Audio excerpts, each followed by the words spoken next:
Hello ladies and gentlemen, lads and ladies. Today I'm reacting to something a little different, but a video that's really hit home with me. Now I know I usually only react to videos, do reactions to videos I haven't seen before, but this one really hit home with me and I'm going to explain why the further we get into the video. But this is Jaidenanimations. I found out I have Adhd. Go please subscribe to Jaidenanimations. Wonderful YouTube channel, wonderful animations, good comedy, just fantastic stuff. So please, this is her original content, go subscribe to her, okay? So anyway, let's jump on into the video. Do you ever think to yourself, man, why is it so hard for me to just do the things I need to do and focus and remember things and manage my time and be organized and remember things and not get sidetracked? And remember things. Ha! Yeah, me neither. When I was a kid, I was pretty much the picture-perfect depiction of a good student. I was well-organized, always turned in my work on time, got good grades. I even did my homework on Fridays instead of procrastinating until Sunday night. Sure, I didn't like studying and found it hard to focus during it, but who didn't? Saying all those qualities put together, that doesn't sound like the brain of someone with any kind of attention deficit hyperactivity disorder, does it? Not at all. I was well-behaved, didn't feel like I struggled much in school, and didn't cause any trouble. That is, up until I moved out of my parents' house for the first time to go to college. Gradually, I started slipping. I began skipping classes a bit when I just didn't feel like going, 100%. Would wait until the last moment to start classwork, and lost a lot of motivation because I wasn't interested in any of my schoolwork. 100%. But overall, even though it was... I was the exact same at my time at university. Especially since I was going through COVID during my uni phase, and you know we all had to start working from home. And when you're not in the workplace or you're not in the working environment or in the classroom environment consistently, and you're just at home all the time, you find it so hard to just get into doing your assignment work. It just became so lackluster and so you know what I mean? Just so annoying. Because I wasn't interested in any of my schoolwork. But overall, even though it was pretty out of character for me, I chalked it all up to the fact I was simply over going to school. At the same time, my YouTube was really kicking off, and all I wanted to do was that. Of course I wasn't gonna be as good of a student when the silly YouTube videos were doing numbers. I finished a single year of college and convinced my parents to let me take a gap year to see where this YouTube thing can take me. Spoiler alert, the gap year turned into me never going back. I'm a college dropout. So great, I've eliminated the boring school part of my life that— Sorry. I arguably consider my university experience even worse because I got my degree, but I never use it, and in my mind that's, that's even worse than being a dropout. So yeah, I have a fun fact, I have a degree that I don't use. Nice, isn't it? That weighs me down. Now I can go back to being organized with my new exciting passion job, which entails being my own boss and having to manage and assign myself all of my own responsibilities 24/7. Why are the voices not getting quieter? It's almost like everything was going backwards. I was having a much harder time staying organized and focused. If I didn't want to do a certain type of work, I would have to shackle myself down in basically an isolation chamber to be able to get it done. If I found a new interest, it was all I could think about. And why is it so easy to suddenly be on your roof watching a YouTube video on how to know when you need new shingles? I really didn't get it. Child me had it held together more than current me. What went wrong? I could look back and recognize how everything used to be so perfect and easy. Look at tiny Jaden and all her ducks in that row. I used to color code every single binder I owned, and now I don't even know where I placed the 20 bucks I literally just had in my hand 3 minutes ago. I haven't even left the room. Genuinely. The pain of having something in sight or within reach that you know you need, especially if it's something like money and you know it was there previously, but then it just is gone. The frustration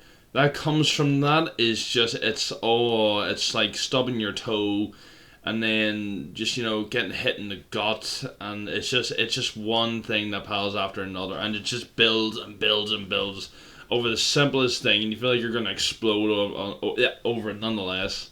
Oh, it's insane. Least the 20 bucks I literally just had in my hand 3 minutes ago. I haven't even left the room. Genuinely, where could it fucking go? Despite feeling like I was downward spiraling for multiple years, I never suspected it could be something related to a genetic neurodevelopmental disorder. I just thought I wasn't trying hard enough and being lazy, or applying myself like I used to. Yep. Oh, the woes of turning into an adult, I suppose. Maybe the best years of your life truly are in high school. How upsetting. I didn't even enjoy those either. But then one day I got... Same. Honestly, my time at secondary school, not fun. By the way, I should explain. So, from what I understand of the American education system, and keep in mind that from what I know is based from films and TV shows, that you guys do what you call elementary school, then you go to middle school, then you go to high school. Over here, we do primary school from from an early age to, well, we do nursery, which I think we do nursery or bun school. Bun school is basically the all Irish version of what you guys would call kindergarten, and then you guys would go to elementary school, which we'd call primary school. But then you guys would go to middle school, then high school. We don't have a middle school. Once you reach the age of 10, 11, and you finish what we'd call primary 7, which is the final year of primary school, you just go straight into secondary school. So you're there from like 11 to 17, 18. And yes, you do all mix in the corridors. Which, I'm sure to you guys is odd because, I think from high school you're what, like 15 to 14 to around 17, 18? Is that correct? I'm not really sure. Someone please correct me on that if I'm wrong. Because I feel like that's wrong. Because then in my mind is middle school like 11ish to 13, 14? Is that right? That's probably completely inaccurate. Someone please let me know in the comments if I'm wrong. How upsetting. But yes, my secondary schools school, one day I got a text from my brother. As well. I got diagnosed with ADHD. It was a pretty big surprise for me because growing up, he never really seemed to show any of the typical symptoms you associate with ADHD. People would always describe ADHD to me as super hyper kids who would run around the room and scream and generally be a lot. That wasn't my brother. He was quiet and well behaved like I was. But when he started explaining his symptoms, the gears started turning. Yeah, I've always struggled a lot with focusing in school and having things hold my attention when it's boring. Yep. But I could hyperfixate on things I'm interested in and get really passionate about that stuff. 100%. Hearing him talk about his personal symptoms of ADHD made a lot of sense, and I felt very freshly educated on the topic. And you'd think that I would immediately start looking into getting a diagnosis for myself, because if you were paying attention, my brother's experiences all sounded very similar to the same struggles I've been having in my own life, but related to work instead of school, because I dropped out. But nope, I was just like, good for you, bro, happy for you. Or, I'm sorry, I don't know. Anyway, back to struggling. Exactly, when you get diagnosed, you really don't know how to tell someone that's like, congrats, or I'm sorry, do you want a hug? It's so weird talking to someone who's just been freshly diagnosed. It's just, you're like, it's a hard way to conversate about them. It's just like, I feel like it's something you just need to sit down and just kind of hash out, and that's the best you're going to get. But I can relate so much to the point where she talks about, like, if you're doing a task that you're not interested in at all, you just don't care about it and you struggle to do it. Whereas if you find something you're passionate about, then it's like, oh, nice, I can go on about that topic for hours and hours, and then, just have a smile on your face all the time about it and commit 100% to it. Don't get me wrong, I'm the type of person who likes to commit as much as possible, like almost 100% on everything I do, because that's the way I choose to live my life. I believe if you're going to do something, you should try and put as much effort into it as possible, even though, something like, even though there's going to be a lot of times where you're just doing something, you're just going like, oh, you couldn't be arsed, and that's absolutely fair, but I go out of my way to try and accomplish, you know what I mean? Not that I'm like some type of overachiever or anything. I'm not. I just like in the idea of putting my all into something, and because it makes me feel more complete. That makes me feel like I've earned a rest for the day. I think. That's the way it works in my mind a little bit. For you, bro. Happy for you. Or, I'm sorry, I don't know. Anyway, back to struggling to simply open up my drawing program as if 2 blocks of iron were welded to my wrists. Imbalance of brain chemicals?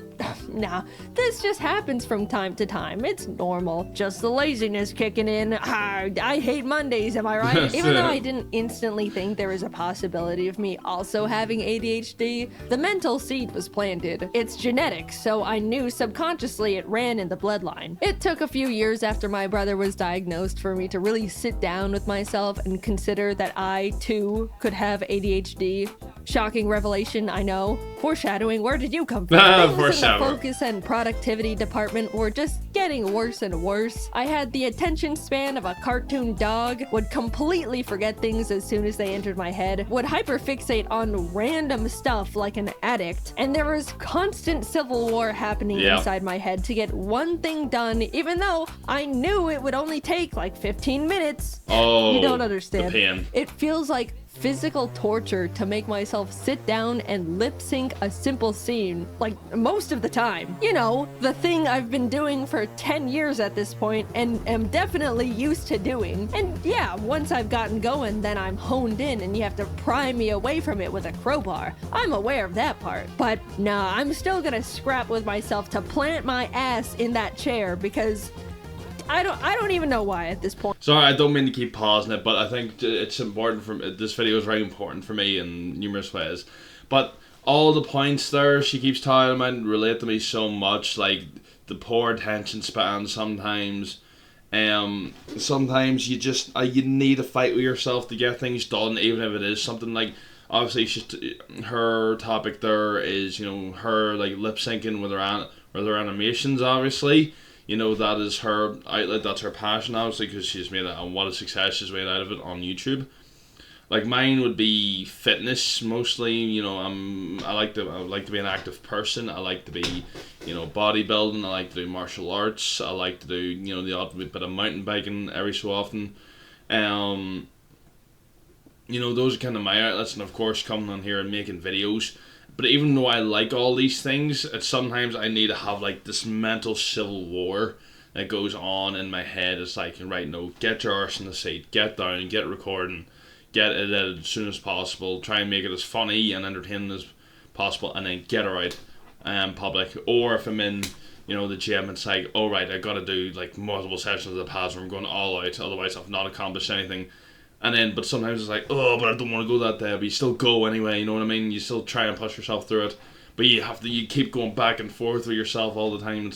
It can get very frustrating sometimes, and you can get very flustered as well. I'm gonna scrap with myself to plant my ass in that chair because I don't even know why at this point. The biggest thing holding me back from feeling like I had ADHD has always been the simple memory of being in school and having my shit together. I know what it feels like to be on top of things. I'm no artist, but I'd love to give animation I had a go it at least all in one the time. palm of my But little I'm no child artist, hand. I just needed to summon it again with a bit more effort. But a light switched off in my brain and suddenly I'm just not capable of the things I used to be, and it feels pathetic. Simple tasks are such a mental burden. It feels like I'm out of control but can't do anything about it. So finally, I figured I would try and get myself diagnosed. What did I have to lose? If anything, they just tell me, no, you don't have ADHD. Try a little harder and stop complaining. And yes, of course it took me like 8 months after deciding to get diagnosed to schedule the actual appointment. What did you expect? That's like the first checkmark box on the ADHD list. I started seeing a psychologist and he would ask the typical, do you have a hard time focusing? And I'd go, yeah, yes. Like this one time yesterday, and then he writes something down as I continue rambling on this hyper-specific example way too long for a neurotypical person. I met with him for a few weeks, and then it came down to diagnosis day. The nerves, man. I was so ready for him to say I'm a normal person who needs to suck it up. But instead, he was like, Okay, so yeah, you definitely exhibit symptoms of someone with the inattentive type of ADHD. And autism. Yippee! My struggles are justified. I'm not crazy. Wait, what was that last part? He explained all the different ways ADHD affects me and the different areas I struggle with compared to others. He even gave me a 37-page document of his conclusions and information on how my brain works, with graphs I never and pictures. got a 36 I've read through it all pamphlet. a bunch of times Page now, and it's leaflet, already what the really hell? helped me understand how I tick. I call them the autism docs, but I'm not gonna get into that side of the diagnosis. Right, so here comes my little rant and why this video is so important to me. Right here, ladies and gentlemen, lads and ladies, this word particularly right here. So, my journey and my diagnosis was quite a bit different than Jaiden's. I was diagnosed at the age of 3, so I showed signs quite very early in my life for autism and was diagnosed at 3 years old. Now keep in mind that I am 24, I was born in 1999, and so roughly it was around 2002 going into 2003. I'm 24, by the way. I know I really don't discuss personal information that much, but I am 24 years old, going on 25. What was I saying? Sorry, you see what I mean? But I was diagnosed quite early on in my life, and it has always been a massive factor in my life that has always set. It's hard to explain it sometimes, but like a lot of the symptoms that Jaiden talks about from ADHD, you know, I can absolutely relate to. But I think that's because, like that doctor said, sometimes a lot of the time autism and ADHD are kind of linked in certain regards. I'm not exactly sure if that's true or not, but I believe they often are quite linked. Someone correct me if I'm wrong, but I was diagnosed with Asperger's syndrome. Again, at 3 years old. Sorry, I forgot to specify what type. It was Asperger's syndrome. And so yeah, I was diagnosed as an autistic child. And, I again, showed many of the symptoms. Although I was never a good student, I was always very disorganized, kind of a messy person. If I wasn't, it took me a while to get focused on tasks, things like that. Obviously, Jaiden just said she's not going to talk about her autism. She's just mostly focused on ADHD symptoms, and that's absolutely fine. But one of the reasons that this video is so important to me is because this is kind of me out and, like, you guys have probably picked up on things. You guys have been with me for a while. I've already noticed. I pick up my shirt a lot. I fidget quite a bit. I like to touch my clothes for the texture feel. I do this weird hand thing when I'm excited. I show many symptoms sometimes. You guys have probably picked that up. And for those of you who are new to my channel, yeah, this is just me officially outing to my subscribers that, yeah, I am autistic. Take that if you want, take that as you will. It took me a long time to accept it. It took me a long time to accept it, actually. But we'll talk about that in a wee minute. Anyway, sorry, I'll let the video continue. That's all, I'm just explaining why this video relates to me so much and why it's kind of an important video for me and why I'm reacting to it in the first place. How I tick. I call them the autism docs, but I'm not gonna get into that side of the diagnosis. Let's just brush that one away for now. There's a couple types of ADHD you can have: hyperactive, inattentive, and combined, which is both hyperactive and inattentive. Hyperactive is the type people typically go to when they think of a loud kid who can't sit still. People with this kind normally need to fidget, have low patience, tend to talk a lot, and have trouble staying seated, especially when they're expected to, like in a meeting or school. Inattentive is the one where someone experiences difficulty in focus, memory, organization, has a low attention span. That's the one I have. It's self-explanatory, but if you have the combined type of ADHD, then you got it all. ADHD jackpot You're right there, my friend. filled I with brought up during the ADHD. appointments that I used to be such a good kid in school with seemingly zero ADHD symptoms, and how that part has always confused me. And he had a couple hypotheses about it. One, since my mom has always been a big source of my organizational influence, I was able to depend and lean on her for the majority of my school life for it. I felt like I was naturally capable of staying on top of things because she was right behind me the whole time, reminding me and guiding me through stuff. So when I moved out, everything started crumbling, which lines up pretty perfectly to when I did start struggling. Another explanation he gave was the fact that ADHD affects women differently than men,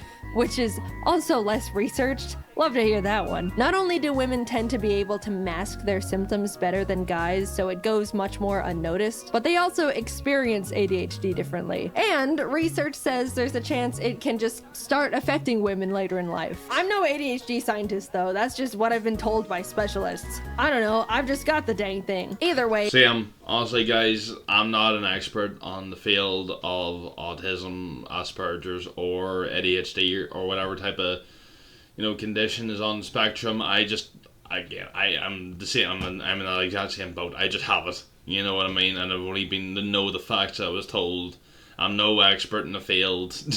Don't be commenting me asking so and so. You know what I mean? I probably don't know myself. You're again always consult a professional.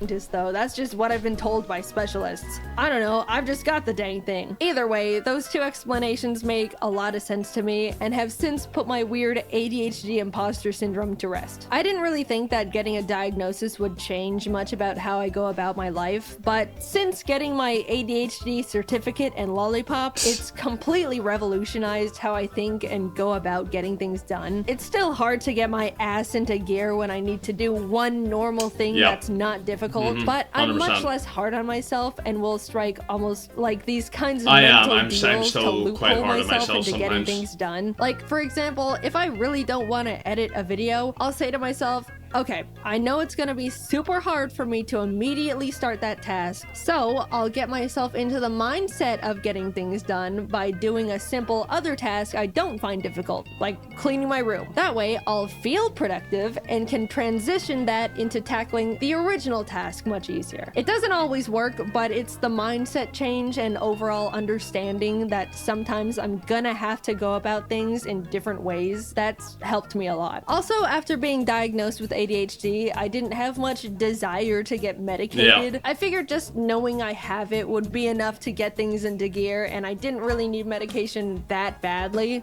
But the content creator in me also thought, well, if I'm gonna write a script about having ADHD, might as well it would be nice to be able to talk about what it's like to be medicated, even just for a day. So I got prescribed good old classic instant release Adderall. Instant release means I don't have to take it every day. I can just take it when I need to get stuff done. It affects me immediately and then wears off after a few hours. There's also extended release, which is the kind you take every day and gives you a constant steady stream of medication. It wasn't until I had the Adderall in my hands when I realized the idea of taking it for the first time made me nervous. Like, what is this thing gonna do to me? I have so many friends with ADHD, honestly a higher ratio than friends without it. That's how it goes in content creation. All these NFs have it. They were all telling me that it's awesome, how you'll take it and immediately feel like a god, and you can do anything and it's incredible. And yeah, that sounds great, but also like, what the hell? What do you mean I take this little pill and suddenly all of my problems seemingly disappear? It's so sus when you first think about it. That's scary. So that sounds sus. like the thing every adult in a 20-mile radius warned us about when we were don't kids. take Am that. I gonna feel like a completely different person? I don't know if I'm ready to experience immortality. I put off taking Adderall for so long because I was irrationally scared of the tiny blue pill, but coincidentally, I really needed to get a script done. If I take too long to write a video script, then the team runs out of work to do, and then I have a bunch of people sitting around and waiting for me to give them more work so they can pay their bills and survive and stuff. But for the freaking life of me, I just could not get myself to sit down and write that script. My body and soul found it mentally easier to backflip off a bridge than write words on the computer. After literally 2 months of my brain going, ooh, you better write that script. I won't let you enjoy a single moment of your life if you aren't writing that script. I don't wanna. Get up, go to the bridge. After that constant loop, I finally swallowed my fears and took my first Adderall. Sorry, I don't mean to be. I know I took a wee bit of break from pausing there just because I realised I was pausing quite a wee bit, so I want to let the video play on for you guys. And but just all the relatable feats of like her talking about sitting down and writing a script for the video, and then said going obviously her metaphor is jumping off the goddamn bridge, but it's so odd how sometimes your brain, if you are diagnosed with something, the little extremes your brains will go into for even for a metaphor's sake. It's like, oh my god, you just rather do so many things than the thing you're supposed to do, even though you really want to, and you when you sit down and get stuck into it, you start enjoying it. But you'd rather, like as she said, jump off the fucking bridge instead sometimes. Constant loop, I finally swallowed my fears and took my first Adderall. I had talked to James a lot about what Adderall is like since he's been on it for a few years now, and after I took one, I was messaging him like, I did it, I ate an Adderall. How long does it normally take to start? How do I know? What do I do? And he was helping me a lot and giving me tips. Then, like 20 minutes later, I felt it. All the non-stop thoughts going on in my brain went silent. I could think clearly and in like a line. My mind wasn't racing a mile a minute. I was able to sit behind my laptop and write. It was incredible. I was messaging all my friends about it the entire time. I can write my script and not get distracted. I don't have to take a mental break every 10 minutes. I can remember things. The constant change in animation is just amazing. I'll check that in a bit. And I you have to remembered to check praise in her a bit for it. and respond. When I opened a new tab to look something up, I didn't go down a random unrelated rabbit hole. You focused on what you're doing. I picked up my phone to check something and didn't impulsively scroll Twitter Yep, for an hour. yep. I can write words so easily. How am I doing this? What do you mean I can feel like this whenever I want if I just eat the tiny blue pill? I refuse to believe regular people can function like this on a day-to-day basis. Yeah. No way. It wouldn't be fair. You guys don't have loud, non-stop voices in your head. Honestly, the fact that some people can just instantly sit down and get things done is so amazing without just constantly diverging. Like, I think before I even sat down, I tried to sit down 3 separate times to get this video, just to get this reaction started. First time I started scrolling through Twitter. Second time I started continuing the episode of The Boys I'm literally watching. And then I got back and then just went over to check on my dog, who's like sleeping on my sleeping beside my pillow that she has, and she's just like sleeping away there. And it's just the fact that some of you guys out there just can sit down, immediately get a task done without any help is just out of this world to me. It just really is. Like how do you manage it? How do you manage it? Be fair. You guys don't have loud, non-stop voices in your heads preventing you from doing normal things? Come on, just admit it. You can't pick something up and immediately keep remembering what you were supposed to be doing with it. You always forget and feel crazy. Come on. Come on. I was so suspicious that on Adderall, either nothing would happen and I just wouldn't feel anything, or I would feel like I'm a totally different person experiencing some higher-than-life manic episode. But no, I just felt like myself, but with my shit together. Yeah. And that's the part I couldn't believe. After 2 months of war, I finally was able to plant myself down and write my Sorry, again, I know, I'm sorry I keep pausing it, but again, I have so much to relate to of this video. The idea of like being on medication and just constantly being on medication is a terrifying thought, because you feel like it is just going to change you in the most dramatic of ways, when sometimes it doesn't. Sometimes it does, but that depends on the medication. But sometimes it just only like just slightly, like she said, it kind of helps you focus a wee bit. And you know, so like obviously I'm not on any constant medication. Like I don't take Adderall or anything because of my Asperger's diagnosis. I don't know if it probably sounds like a stupid question, but I don't know if like taking Adderall will actually do something for me. Let me know in the comments. Someone who actually knows what they're talking about in that type of field. Can someone let me know? Like, say if I started taking a prescription of Adderall, would I be able to just, you know what I mean? Someone let me know, please. was able to plant myself down and write my damn script. You want to know what script I wrote while experiencing Adderall for the first time?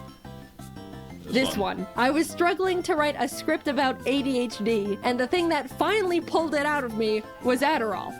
You gotta admit that's funny. Yeah, it was great. I didn't think my head was loud before, or I was that impulsive, or had that hard of a time focusing. But now that I've been able to peacefully sit in one spot for hours and not need to take a break or check social media or get distracted by some stupid tangent I don't actually care about, yeah, this changes things. I still can't believe what I was able to accomplish. Writing a script in 3 hours.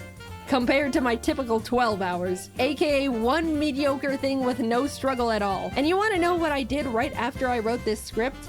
I immediately got up and cleaned the birds' room without rotting in bed for 3 hours beforehand. I just went from one task to another without thinking about it. All you neurotypical people must be thinking I'm literally pathetic and useless, but I know my ADHD brethren are out of their chairs right now hearing that. Oh, 100%. Like I said, the fact that neurotypical people, you guys can literally go from boom, boom, boom, task complete, task complete, task complete, one after another without anything stopping you, is out of this world to me. Like, without even diverging into something as small as checking your phone for a few minutes, or just, like, I don't know, just doing something to distract yourself. The fact you can go boom, boom, boom. Meanwhile, I struggle to fucking sometimes do, like, 2 to 3 tasks, and then, obviously, I diverge quite a bit, so it's like, oh, you know what I mean? But you guys can do it, and you guys are just like, lad, just get it done. It's like, but this is how I get it done. I can't get it done. It's just, it's insane. It really is, to me anyway. And their chairs right now hearing that. I'm not standing before you all to give you scientific data and information on ADHD, or diagnose you, or even promote prescribed drugs. I'm just here to talk about a big and recent experience in my life, how much of an impact and effect it's had on me, and how awesome feeling normal is. Seriously, being able to take a deep breath in mental silence is incredible. Cherish that feeling if you don't have a neurodevelopmental disorder. It took me 26 years to realize my woes were not actually woes, but symptoms of brain chemical deficiency. I'm writing this video, all things considered, pretty recently after being diagnosed, and I'm still trying to learn how to rebuild my life in a way that lets me optimize my productivity and get things done at a normal level. But so far, I've come so much further than I thought I could simply by knowing what's going on up there in the old noodle. And Adderall. If you're on the fence about being diagnosed with something, I get it. It's scary. It's scary to think you might have it, and it's also scary to think you might not have it. It's an odd place to be. Yeah. But for me, having a concrete answer from a professional is what got me to finally stop feeling stuck in place and actually start moving forward again. It's been great. I'm excited to keep learning more things about how my mind works and find new ways to improve my day-to-day life. Cheers to getting normal shit done. In case you missed it, I have new merch for... And that's the video, ladies and gentlemen. But that point absolutely stands. If you guys... I know it's a very terrifying thing to feel like you need diagnosed with something, because you know it's going to impact your life in a major way, no matter what. If you are or aren't diagnosed, it's going to have a massive impact on your life. And that's what's so terrifying about it. And if you are, you know you'll have to make certain changes. Like, I consider myself lucky that I was actually diagnosed so early on. It's one of the few things I'm actually glad about my diagnosis. Is the fact that, like, my life, I learned to live my life the way I just like to live it, while, you know, supporting myself through my Asperger's, even though it took me a long time. Like I said earlier, it took me a long time to accept my diagnosis. Like, it took me till I was about, honestly, in 1920, around that age gap, to really just accept who I was and accept that this is who I am.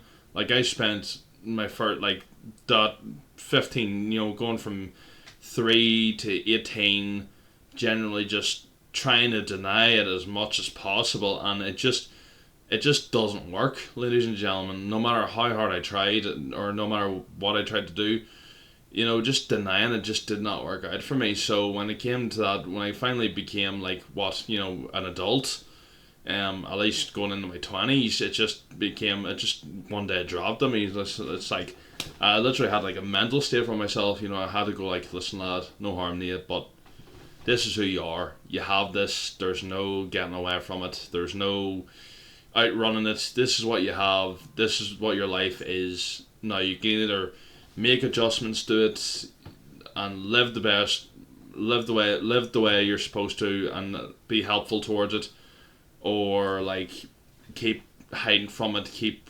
ignoring it, and it will affect your life in such a negative way. Ladies and gentlemen, and I'm speaking from the heart here, and again, this is my personal experience. I will never speak for anyone else because I don't have the right to. I can only speak for myself. But honestly, my teenage years were like, obviously there's a lot of people who struggle out there far more than I do. I have no illusion about that. But my teenage years were a struggle for me because I denied myself so much, and I was so angry all the time. Like, even for a teenager, like just constantly denying myself, just denying who I was, what I was, I suppose. It just led to so many ill feelings. I'm still feeling the repercussions of today, to be honest. So just honestly, sorry, my point is that, like Jaden said, it's a scary thing to go get yourself diagnosed, but you are better off doing it just for the sake of knowing, if nothing else. Ladies and gentlemen, go to a medical professional. If you feel like you show a symptom of something, don't ignore it. Go to a medical professional. A medical professional now, not your mate down the road who's read something online a few times. Go to a fully trained medical professional and get yourself diagnosed, because it'll help your life one way or another. Just knowing, you know what I mean. Again, like I said, you'll have a shock factor no matter if you are diagnosed, but hopefully with time and support. Again, like, if nothing else you can take from this video, especially the part where she talks about completing tasks, there's a whole you feel so alone when people are diagnosed, especially at a later stage, but there are whole communities out there that feel exactly like you do, and so you're not alone, ladies and gentlemen. But anyway, I'm going to stop ranting on, because I'm sure you guys have had enough of my yammering, my non-stop bollock. So, anyway, but yes, please go subscribe to Jaidenanimations. Wonderful animations, funny, and go thank her team as well. What she produces, amazing videos all the time. Just, if you like animations, if you like Pokemon as well, if you're a big Pokemon fan like myself, our channel is ideal, watching her Nuzlocke and things. So just go give her a big subscribe, hit that subscribe button, hit that like button. It just does wonders. Great YouTube channel. But anyway, guys, that's going to do it for me. I know this is a bit of a different video than I'm used to, but this was an important video for me as well, just to let you guys know who and what I am, and that I'll be here for you if any of you are diagnosed. Don't get me wrong, I'll always be here to support you no matter what. And thank you for your constant love and support. But that's going to do it for this video. See you guys later. Slam the foot.